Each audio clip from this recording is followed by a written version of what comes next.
The spark plug produces what looks like a mini lightning bolt to ignite the gas that runs your car.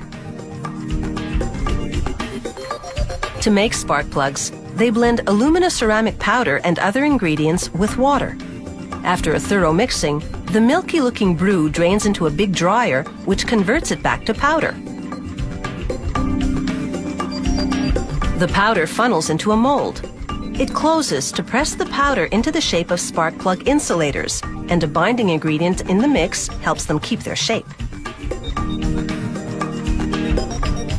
An automated system loads them onto mandrels that spin the ceramic insulators against a grinding wheel. It grinds them into a more graduated shape and does a very precise job. These ceramic shapes are quite fragile, and they'll need to be baked in order to harden. But first, a tester double-checks the measurements with a laser tool. Then they bake in this very hot kiln until they're extremely hard. This takes up to 24 hours. While the insulators are in the kiln, tools ram steel through shaped cavities called dies. They're essentially punching out shells that will be the spark plug casings.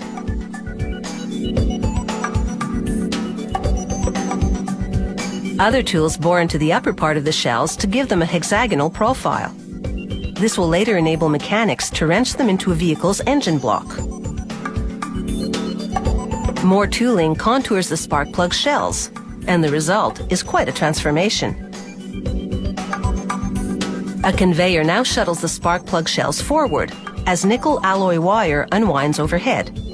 An automated welder fuses the wire to the shells.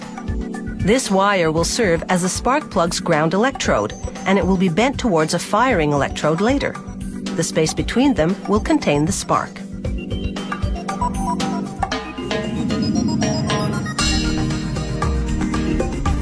Ridged rollers carve threads in the steel shells so they can be screwed into the engine block. The shell then gets a protective, silvery finish. The ceramic insulators are now out of the kiln, and it's time to roll on the insignia. The insulators then brush by a rubber wheel that coats them with a glaze as a protective finish. They install center electrodes in the insulators, and powder funnels into them to fill the space around the electrodes. The powder is a mix of glass and metal. Automated prongs compress it in the insulators. Grippers then insert the terminal studs into the insulator. The stud will act as the electrical connection to the center electrode. The insulators now go into an oven. The black powder melts around the studs and center electrodes to seal them inside the insulator cavity.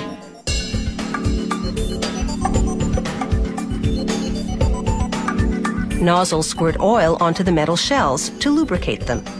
The insulators funnel into the grip of robots which install them into the shells. They slide in easily because of the lubrication job. Tools called shrinking punches apply an electrical current to each shell to fit it tightly to the insulator. A robot positions the assembly right side up with the side electrode protruding, then bends that side electrode towards the center one.